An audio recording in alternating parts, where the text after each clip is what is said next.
신약 성경 누가복음 15장 11절에서 24절까지 말씀 저와 여러분이 한 절씩 교독하여 읽도록 하겠습니다. 또 이르시되 어떤 사람에게 두 아들이 있는데 그 둘째가 아버지에게 말하되 아버지여 재산 중에서 내게 돌아올 분깃을 내게 주소서 하는지라.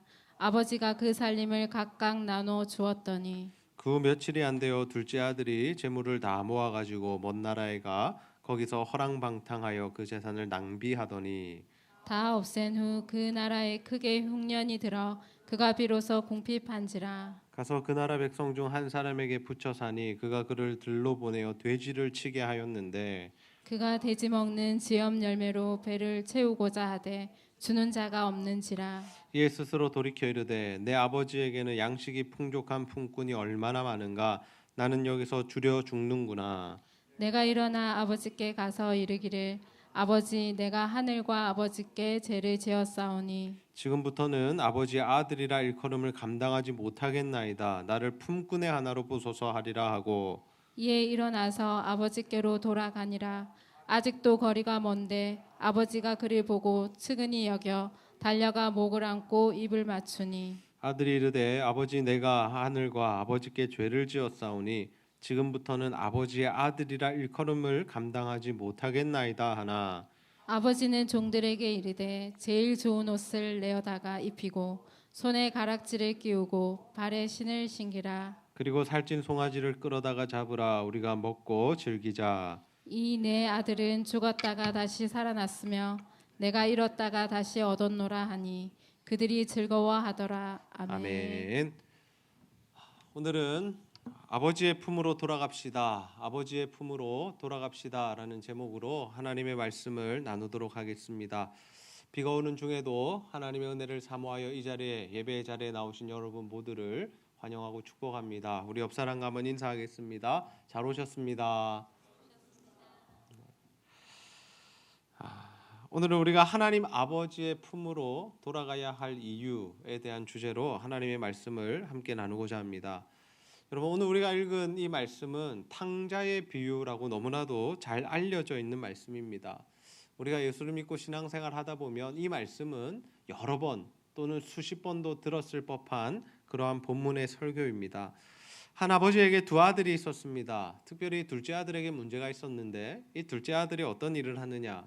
아버지에게 찾아가서 나중에 아버지 죽으면 나에게 돌아올 유산이 있을 건데 그 유산을 먼저 좀 달라라고 요청을 합니다.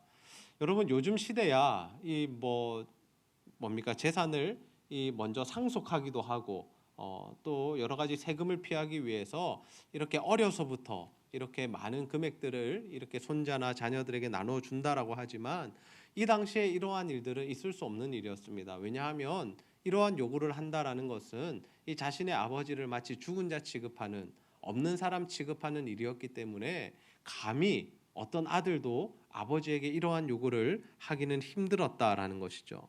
그리고 그 사회의 사람들이 그러한 일들을 용납하지 않았습니다. 그런데 아버지가 어떻게 합니까? 그 아들에게 유산을 나누어 줍니다.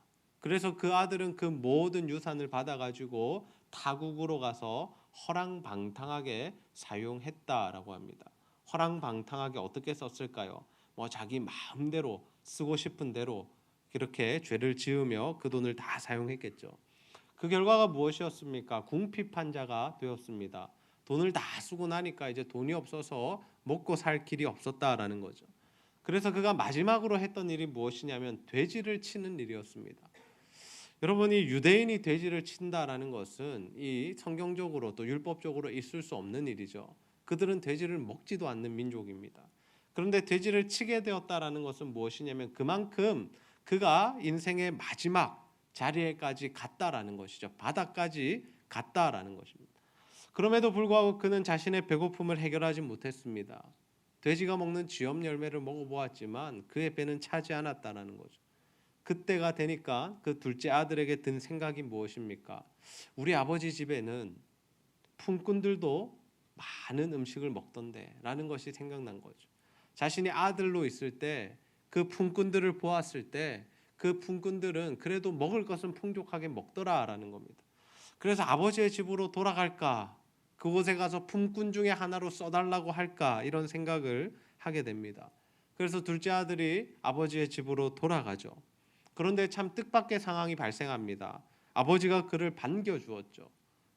때려도 또는 욕을 해도 아니 내어 쫓아도 시원찮을 판에 아버지가 어떻게 합니까? 안아주고 반겨주고 기뻐하죠. 물론 이 말씀은 우리가 하나님께 돌아갈 때 누릴 수 있는 은혜가 무엇인지를 우리에게 알게 해주는 말씀입니다. 그런데 이 말씀을 우리가 더 깊이 이해하기 위해서는 이 말씀에 나타난 하나님이 어떤 분이신가, 하나님은 과연 어떠한 분이신가를 우리가 고찰해 볼 필요가 있습니다.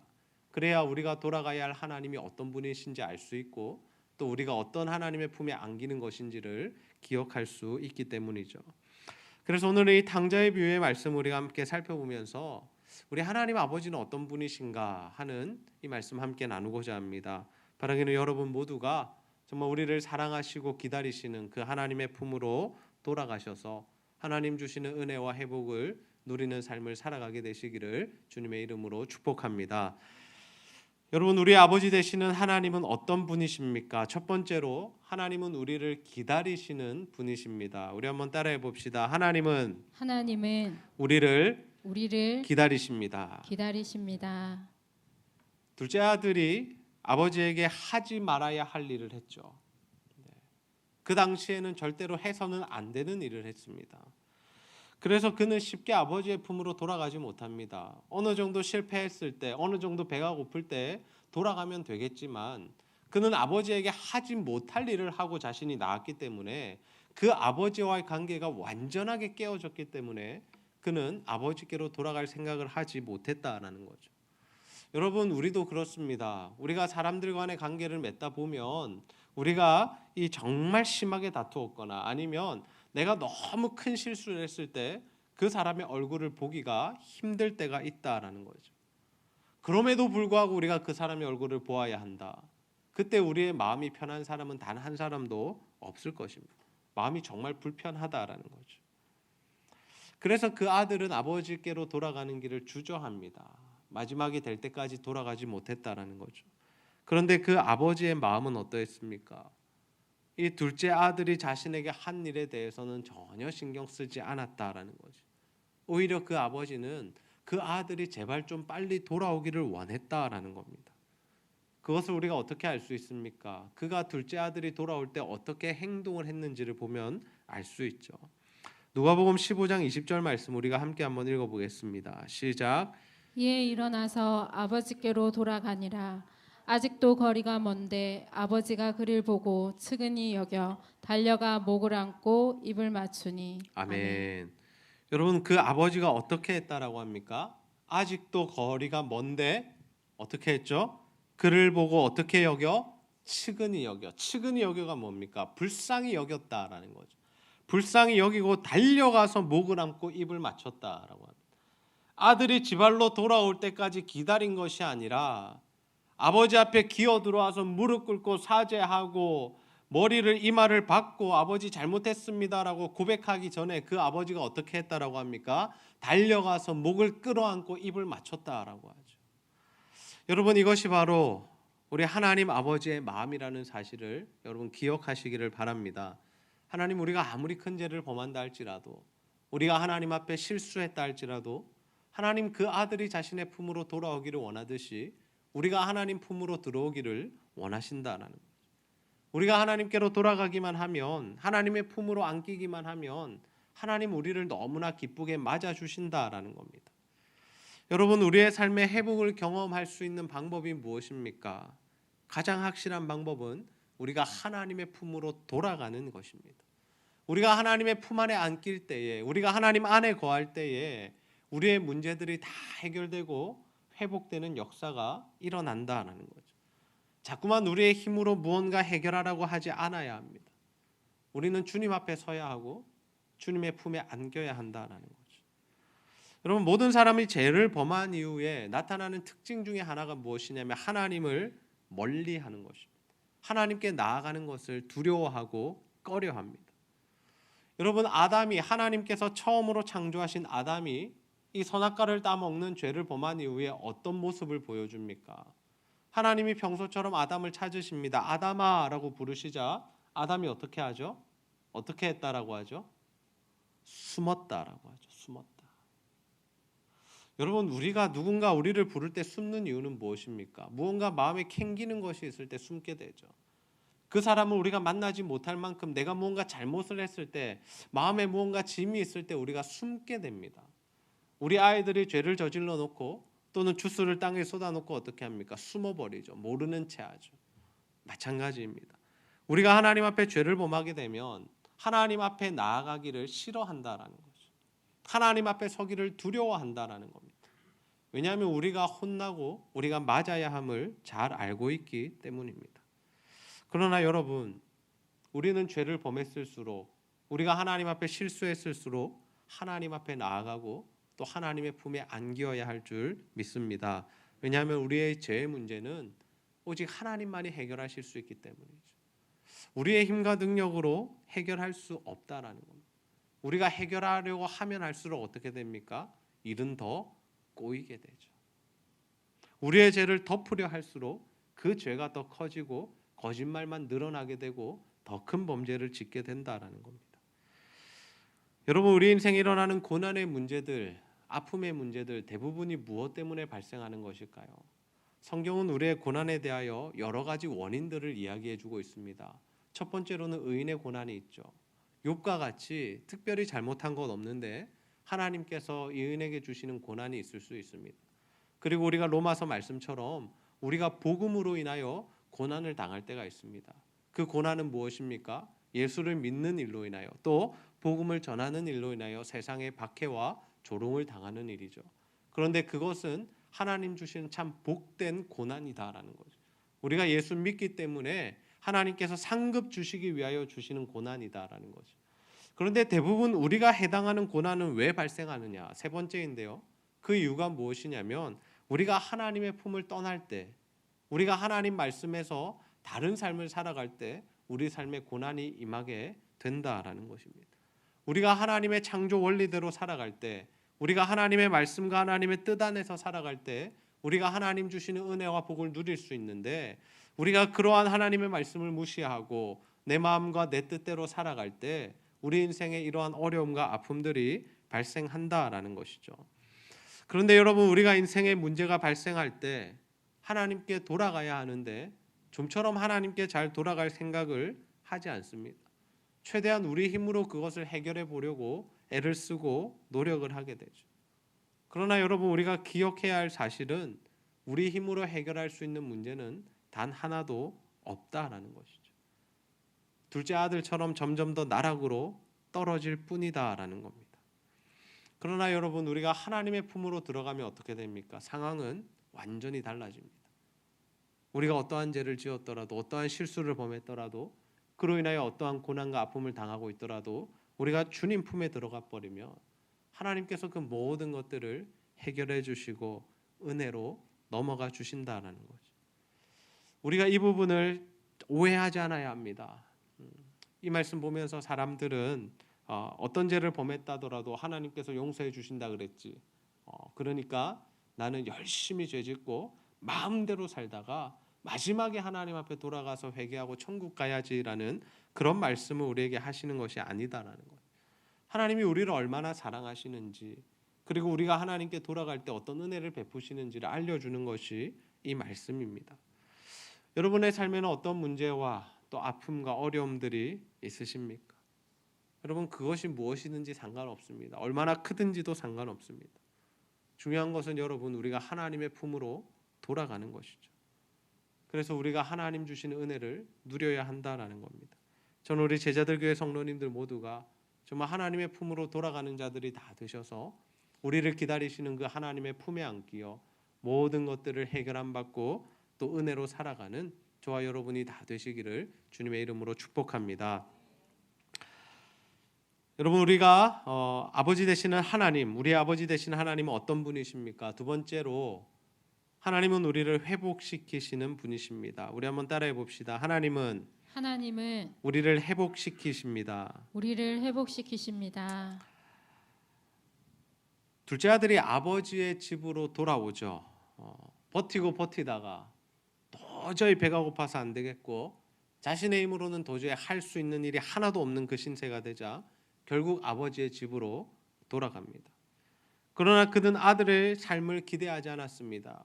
실제로 그의 고백이 무엇이었습니까? 아버지, 내가 하나님과 아버지께 죄를 지었으니 내가 아버지의 아들이 되기는 힘들고 아버지 집의 종으로 좀 삼아 주셨으면 좋겠습니다라는 진심 어린 고백을 하게 됩니다. 그런데 그 아버지의 마음은 달랐습니다. 아버지의 마음은 어떠했습니까? 그의 모든 죄를 용서해 줄 마음이 있으셨죠. 더 나아가서 아버지는 그에게 다시금 아들의 지위를 허락해 주기 원했습니다. 누가복음 15장 22절에서 23절 말씀 한 목소리로 함께 읽어보겠습니다. 시작. 아버지는 종들에게 이르되 제일 좋은 옷을 내어다가 입히고 손에 가락지를 끼우고 발에 신을 신기라. 그리고 살찐 송아지를 끌어다가 잡으라. 우리가 먹고 즐기자. 아멘. 먼저 아버지가 어떤 일을 해줍니까? 제일 좋은 옷을 입힙니다. 그리고 손에 가락지를 끼워주고 발에 신을 신겨주죠. 이것은 그 아들의 지위를 다시금 회복시켜주는 겁니다. 그리고 사람들 앞에서 어떤 일을 합니까? 살찐 송아지를 잡아서 잔치를 벌입니다. 모든 사람이 볼 때 이 아들이 돌아왔으니 다시 내 아들이 되었고 그 아들의 지위를 회복했노라고 아버지가 그것을 선포한 것이죠. 아버지는 상하고 지친 아들을 위로해 줍니다. 그리고 그를 품어주죠. 그뿐만 아니라 그에게 지위를 허락해 줍니다. 다시 그 아들로서의 삶을 살아갈 수 있도록 허락을 해 주었다라는 겁니다. 여러분, 우리가 하나님께로 돌아갈 때 어떤 일이 일어납니까? 비록 우리가 죄인이라도, 비록 우리가 실수했다 할지라도 하나님 우리에게 회복을 허락해 주신다라는 거죠. 다시금 하나님의 자녀로서, 하나님의 백성으로서의 삶을 살 수 있도록 힘과 능력과 지위와 권세를 허락해 주신다라는 것입니다. 여러분, 우리가 거친 세상을 살아가면서 실패할 때도 있습니다. 우리도 때로는 하나님의 품을 떠났다가 고생길에 오를 수도 있습니다. 그러나 중요한 것이 무엇입니까? 다시 아버지의 품으로 돌아가야 한다라는 겁니다. 돌아가기만 하면 회복이 주어진다라는 거죠. 사람들이 이 사실을 잘 알지 못합니다. 그래서 아버지의 품으로 돌아갈 생각을 잘 하지 않죠. 그래서 많은 사람들이 어떤 이야기를 하냐면 내가 죄값을 치르고 있다라는 표현들을 많이 씁니다. 예수 믿지 않는 사람들도 그런 표현을 많이 쓰지만 예수를 믿는 사람들 중에도, 교회를 다니는 사람들 중에도 아이고 내가 요즘 죄값을 치르고 있습니다, 이런 표현들을 쓰는 것을 보게 됩니다. 여러분, 물론 하나님께서 우리 죄에 대하여 결산하십니다. 또한 우리의 삶 가운데 징계와 벌을 내리실 때도 있습니다. 그러나 하나님께서 우리에게 원하시는 것은 계속해서 영원토록 죽기까지 벌받는 삶을 사는 것이 아니다라는 거죠. 하나님이 우리에게 원하시는 것은 회복된 삶을 살기를 원하신다라는 것. 여러분, 다윗이 밧세바를 범하고 우리아를 죽이는 엄청난 죄를 범하게 됩니다. 이는 하나님 보시기에 너무나 불의한 일이었습니다. 그래서 하나님 그들 사이에서 태어난 아이를 죽이시는 심판을 내리시죠. 그리고 다윗이 나중에, 아주 나중에 자신의 아들에 의해서 이 모든 죄값을 치르게 됩니다. 그래서 다윗이 아무리 기도해도 이 죄값은 치루어지지 않았습니다. 변하지 않았다라는 거죠. 그러나 하나님의 은혜가 무엇입니까? 그 죄로 인하여서 다윗의 삶을 송두리째 무너뜨리시지는 않았다라는 거죠. 그는 그 죄를 범한 이후에도 왕으로서의 삶을 살았고, 또한 밧세바와 사이에서 솔로몬이라는 자신의 아들을 낳아 왕위를 물려주는 복도 받았습니다. 여러분, 어떻게 이러한 일이 가능할까요? 다윗도 분명히 죄를 범했는데, 정말 입에도 담기 힘든 그러한 죄를 범했는데 왜 하나님이 다윗에게는 이러한 은혜를 베풀어 주셨을까요? 그 이유가 무엇이냐면 다윗은 하나님 앞에 진심으로 회개했기 때문입니다. 여러분, 우리가 이러한 말씀을 읽고 대할 때마다 하나님 우리의 큰 죄를 다 용서하신다고 하니 이 세상에서 아무리 죄를 지어도 하나님 용서해 주시고 부귀영화를 누리게 해 주실 거야 라는 생각을 가지고 신앙생활을 해서는 안 됩니다. 더 쉽게 말해서 우리가 하나님 앞에 죄 지으면서 뻔뻔하게 살아서는 안 된다라는 거예요. 뭐 하나님 다 용서해 주실 건데, 예수님 뭐 벌써 십자가에 달려 죽으셨는데, 내 모든 죄와 미래의 죄까지 다 용서해 주셨다는데 뭐 이 정도 죄 짓는 거 어때? 이러한 모습으로 살아가서는 안 된다라는 거죠. 하나님 우리를 너무나도 사랑하시기 때문에 하나님께서 우리의 죄를 담당해 주십니다. 예수 그리스도의 십자가 사랑은 무엇이냐면 우리가 죽어야 할 그 자리에 예수 그리스도께서 죽으신 사건이다라는 거죠. 여러분이 아버지와 아들 이 이야기를 통해서 우리가 알 수 있는 것이 무엇입니까? 모든 오명을 누가 뒤집어 쓴 겁니까? 아버지가 뒤집어 썼다라는 거죠. 아들이 잘못했고 아들이 불효를 저질렀고 아들이 허랑방탕하게 살았고 그리고 아들이 돌아왔는데 그 모든 죄값을 누가 치르고 있습니까? 아버지가 치르고 있다라는 거죠. 세상 사람들의 비난과 조롱, 심지어 큰아들의 공격까지 누가 받고 있습니까? 그 아버지가 받았다라는 거죠. 그 이유가 무엇입니까? 그 아들의 죄는 아버지가 용서를 해야만, 아버지의 피로만 살 수 있기 때문이죠. 그래서 우리가 하나님 앞에 나아가는 것, 하나님 앞에 회개하는 것, 또 그 품 안에 거하는 것이 너무나도 중요합니다. 혹시 여러분 중에 하나님과 멀어진 분 계십니까? 어떤 죄의 문제나 하나님 말씀에 벗어난 삶으로 인하여 하나님과의 관계가 소원해지고 또 하나님 앞에 나오는 것이 좀 불편한 사람들이 계십니까? 그렇다면 오늘 이 시간 정말 진정한 해결을 통하여 하나님과의 관계를 회복하시고 다시금 그 아버지의 품에 안기는 저와 여러분이 다 되시기를 주님의 이름으로 축복합니다. 말씀을 정리하겠습니다. 오늘 우리는 하나님 아버지의 품으로 돌아가야 하는 이유가 무엇인가에 대한 말씀 함께 나누었습니다. 우리 모두는 하나님의 자녀입니다. 그래서 하나님께서 주시는 은혜와 복을 반드시 누려야 하는 존재입니다. 그러나 우리도 둘째 아들처럼 죄를 범하고 하나님의 품을 떠날 때가 있습니다. 그러면 하나님의 은혜가 끊어지고 하나님 주시는 복과 회복을 누리기가 힘들다라는 거죠. 그래서 우리는 어떻게 해야 됩니까? 우리의 죄 문제 우리가 해결하려 하지 않고 오직 예수 그리스도의 십자가 보혈을 의지하며 아버지의 품으로 돌아가야 합니다. 그러면 하나님께서 우리를 다시금 맞아주시고 기뻐하시고 회복을 허락해 주시는 줄 믿으시기를 바랍니다. 우리가 하나님의 품으로 돌아가는 방법 무엇입니까? 하나님 앞에 회개하는 것입니다. 다윗처럼 엎드려 진정으로 하나님 앞에 회개할 때 다시금 우리가 하나님 품에 안기게 된다라는 것. 그리고 하나님의 뜻대로 살아가는 것입니다. 단지 눈물 흘리고 마음을 아파하는 것으로 끝나는 것이 아니라 다시는 그 죄를 범하지 않고 하나님의 뜻대로 살아가는 것입니다. 그것이 바로 우리와 하나님의 관계가 회복되는 길이요 하나님 주시는 은혜와 복을 받을 수 있는 방법이다라는 거죠. 여러분은 하나님과 어떤 관계를 맺으며 살아가고 있으십니까? 정말 요한복음의 포도나무와 가지 비유처럼 하나님께 딱 붙어서 정말 하나님 품 안에 거하는 삶을 살아가고 있으십니까? 아니면 죄로 인하여 하나님과 멀리 떨어져 하나님 주시는 그 생명의 영양분들을 받지 못한 채 살아가고 있으십니까? 저는 우리 제자들 교회 성도님들 모두가 정말 하나님의 품으로 돌아가 하나님이 베푸시는 회복을 누리는 자들이 다 되시기를 소원합니다. 이를 위하여서 날마다 하나님 앞에 죄의 문제 민감하게 반응하시고 회개하시고 또 하나님의 말씀 안에 거하고 하나님의 뜻대로 사시기를 바랍니다. 그래서 정말 여러분의 삶 가운데 하나님으로부터 오는 그 생명의 능력, 생명의 힘이 넘쳐나서 정말 하나님 나라와 의를 위하여 하나님께 귀하게 쓰임 받는 우리 제자들 교회 성도님들이 다 되시기를 주님의 이름으로 축복합니다. 제가 한번 기도하겠습니다. 아버지 하나님, 오늘도 하나님 말씀을 통하여서 하나님의 마음을 알게 하시고 또 우리가 하나님께 돌아가야 할 이유를 깨닫게 하여 주시니 너무나 감사합니다.